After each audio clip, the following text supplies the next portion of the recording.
Taylor Swift. Failed parenting on grand display.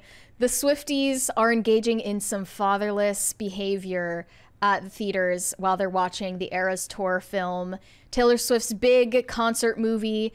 It has a $130 million worldwide debut this weekend, and I'm sure the fans are going to keep seeing it over and over again.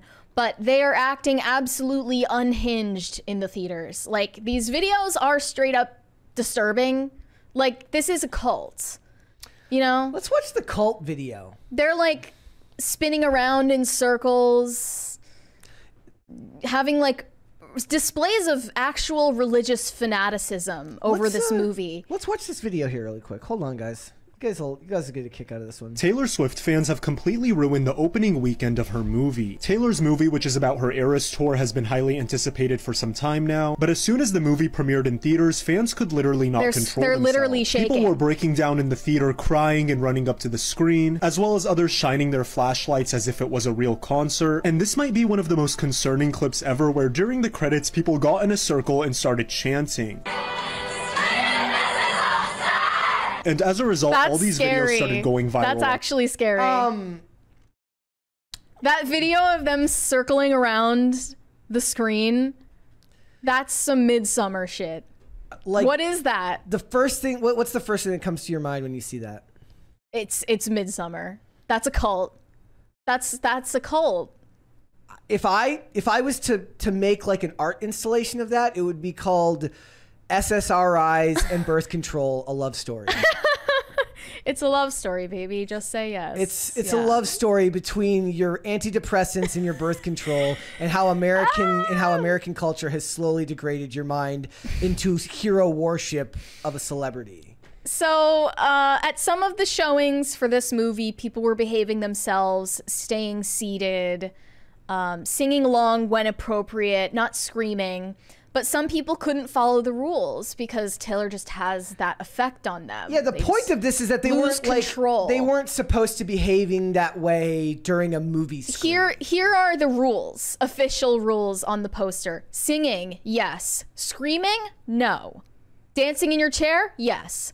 Dancing and blocking those behind you, no. Friendship bracelets, yes. Signs, no. This is not a real concert. She is not actually in the room with you. It is a flat, two-dimensional screen. Why are you acting like this is an actual concert? You know? That doesn't seem appropriate to me. It says some of you are straight up being mean to other Swifties when Taylor and her team literally said, treat this like a concert. Y'all forget that this is the Eras Tour experience for some Swifties. Of course, they are going to dance and sing. If you want silence, watch it at home.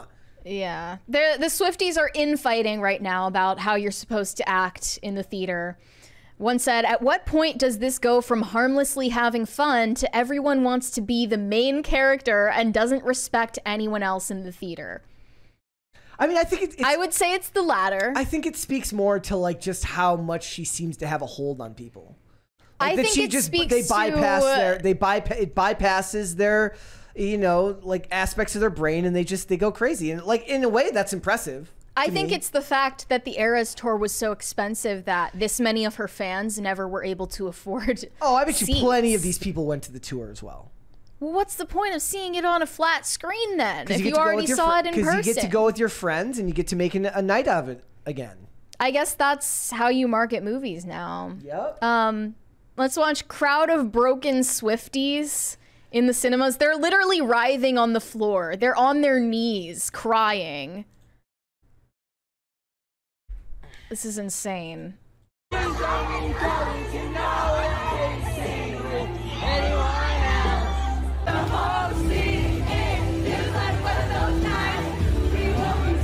is giving middle school dance. I mean, you know, like... Wait, what is this?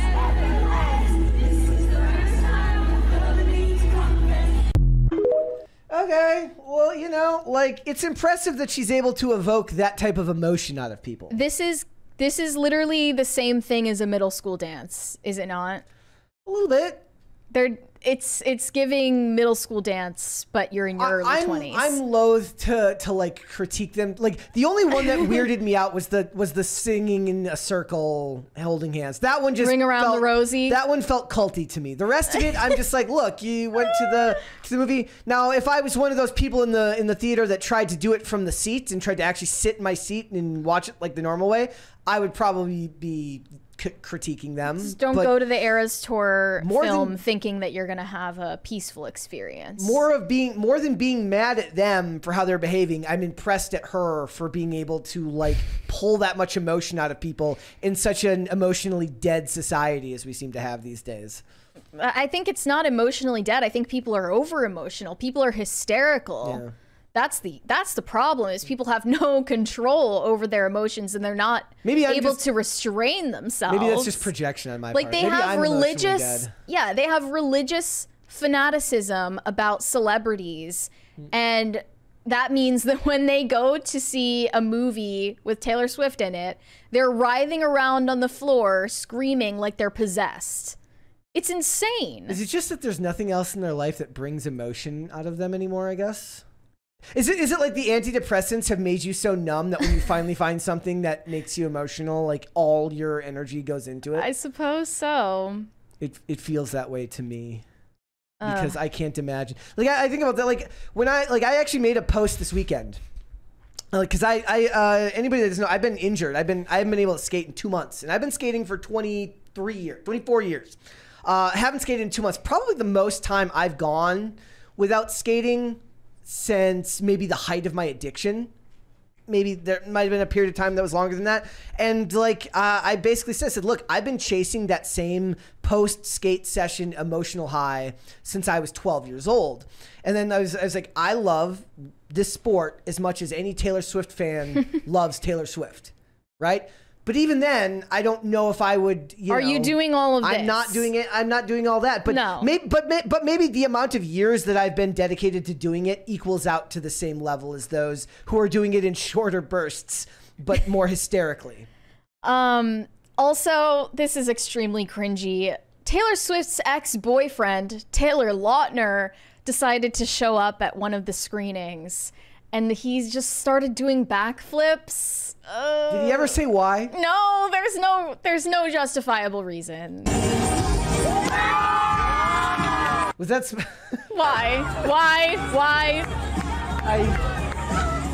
Bro can't not be the center of attention for 10 seconds. Isn't he married now? Wait, play the rest. Now? Yes, he's married to a Taylor. Like, what are you doing? He's like, I'm better than her anyways. It's like, yeah, so doing backflips at my ex-girlfriend's movie. Please book me for a commercial. I can't get any work. Like, someone give this man a job, please. He deserves to work. He deserves a job. Just book him for some stupid commercial, something. Yeah. What is going on? Yeah. I don't know. If I were his wife and I saw this, I'd be like, it's over. I'm done. She's like, oh, you're still doing backflips to her, huh? I saw that this movie. So that's show us how you really feel. This movie, she's like, you never do backflips when I'm around. She's like, I see how it is. No backflips for me. Like they mentioned that this movie made 70% of the box office this weekend.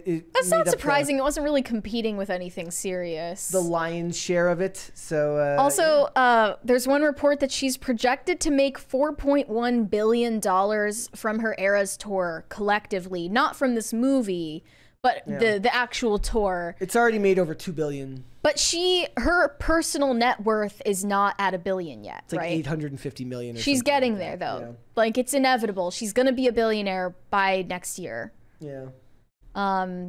Good for her. That's crazy. Like, her power is unmatched. I wonder in what way it was that she gave her soul to Moloch to get all this. It has to be a sold your soul to the devil situation. It has to be, right? Right. Nothing else makes sense. Like, I guess, like, people are confused by her mediocrity. Do you consider her that? I think she's an amazing marketing genius, businesswoman, extremely driven, extremely hardworking, ruthless, smart. But her singing ability is not on par with a lot of different singers that are on the scene right now. Yeah. Yet she's so much more popular. She's not as good of a dancer as a lot of different people that are in the music industry right now. No one cares that she's mediocre at these things. If anything, guys, She has that charisma. It should be like a positive sign to somebody. Like, you do not need to be the greatest at something to become the best or to become the most successful. You just need to be the most strategic. Yeah, that's a good thing. Or sell your soul to Moloch. That's also an option. Or sell your soul to the devil. This other Swiftie said that she was handcuffed at the movie theater because she tried to take her collectible popcorn bucket and cups home. It says, you think it's funny, but when you're told you're allowed to take the Eras Tour collectible popcorn bucket and cup home, and it's about to be the best night of your life, and then the movie theater employees handcuff you and escort you out, it's the opposite of funny. I'm in tears. First of all, it was copy pasta, but that's not what's funny about it. Read the description of her Twitter name.